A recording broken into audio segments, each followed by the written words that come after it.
You want to fortify your mind to become more powerful, more resilient, not take life too seriously. Well, you're in the right place. We're going to dive into a few rules that you need to learn to become stoic. More people need to learn about ancient wisdom because it's there for a reason.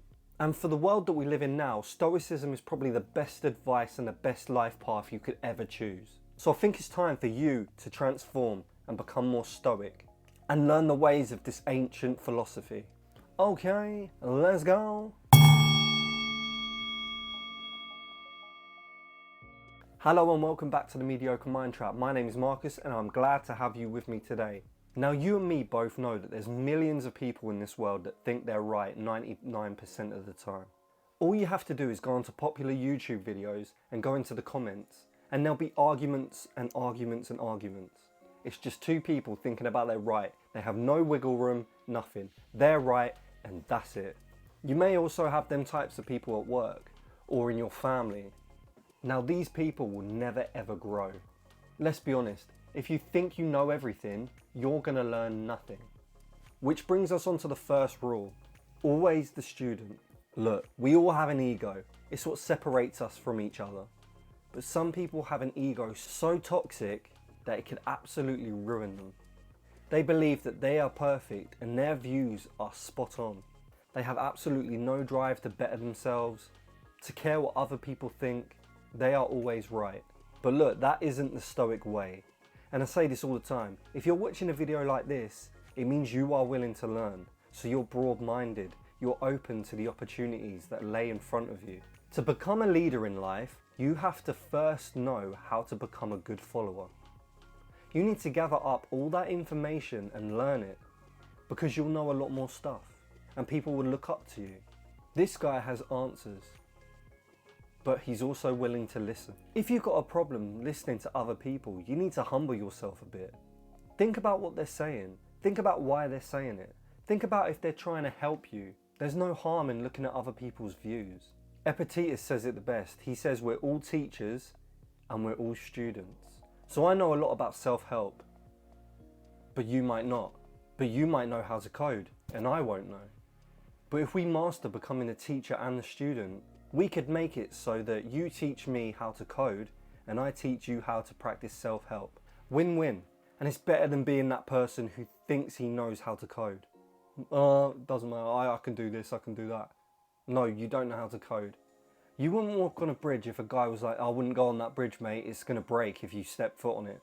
You would trust in what they're saying and follow them, as opposed to saying, I don't follow orders, mate, see you later. Walks across the bridge, splat. Think of it that way.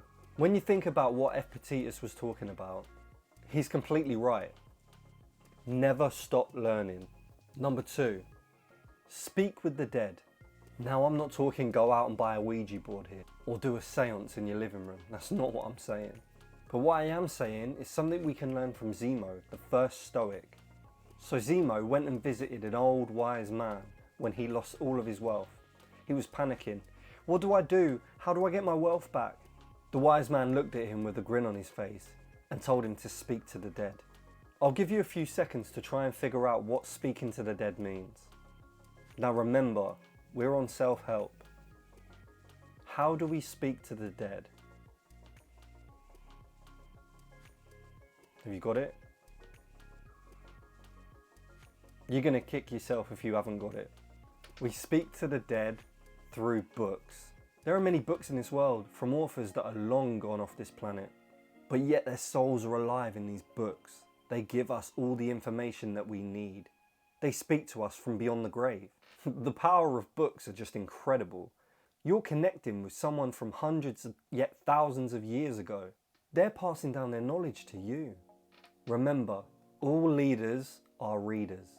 Number 3, win in the mornings. Now Marcus Aurelius may have seemed like this big powerful guy, and he was, but it doesn't mean he didn't have hard times and struggles. He was still a normal man like me and you. He would often write about how he'd battle his mind in the morning to stay an extra couple of hours in bed behind the warmth of a nice blanket. But he also knew that that would be the path of the least resistance, and it's not the right thing to do. Instead, he'd get shit done, and there's amazing power in that. Not only do you feel like you're winning in the morning, you're beating everyone up, but you're also freeing up a lot of time in the day. If you get all the important shit done in the morning, you free up all that time and it just takes away all of that stress for the day. Get the gym done in the morning. Listen to an audiobook or get your 10 pages in reading a book. Speak to the dead. Focus on making a personal brand or study crypto or ways to make passive income in the morning. Get that all done. By the time it's the afternoon, you'll have no worries. Number 4, ask yourself, is it meaningful work? Most people delay the important jobs. Instead, they do the unnecessary tasks and jobs, convincing themselves that they're the important tasks. Now, what do I mean by that? What are you doing to progress your life, to evolve? Put it this way, you'd rather do an extra couple of hours at work to help someone else's business and someone else's life other than your own. You could definitely go home and work on yourself and find strategies to make you become successful in those 3 hours, but you'd rather just take the money.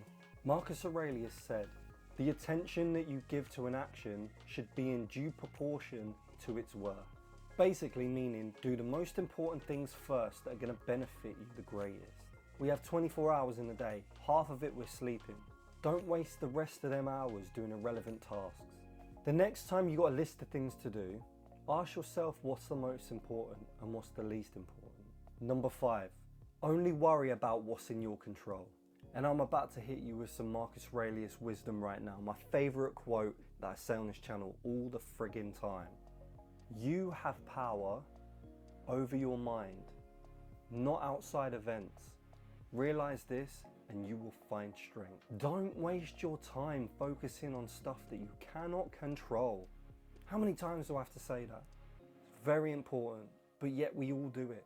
Like I've said 100 times on here, if it's raining outside, know that there is never any bad weather. There's just bad clothing. Rain is a natural thing. You can't stop it. So the problem isn't the weather, it's our clothes. Look, being angry and upset about it will not make the rain stop. So why hurt yourself with negative energy over it? Instead, focus on the things that you can change. Change them and make them better.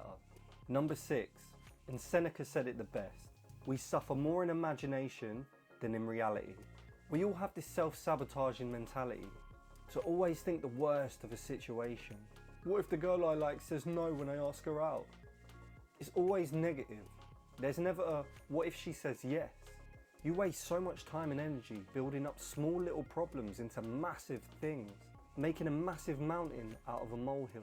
Instead, just learn to let go of it and roll with the whatever will be, and you will find that life becomes a hell of a lot peaceful. Last one, number 7. Remember that you die every day. You've got to think, with every single minute that goes past, you die a little bit more. Death is waiting to claim you. And it's something that all of us have to go through somewhere along the lines of our journey. And we just put it to the back of our minds. So many people put it so far at the back of their minds, they've almost forgot about it and they don't live life. You're never going to get that time back that you've lost.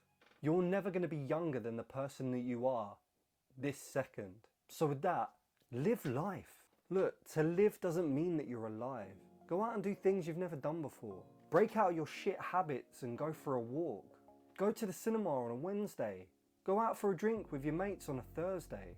Become better every day. Live life with love, laughter and fun. You are getting closer to death.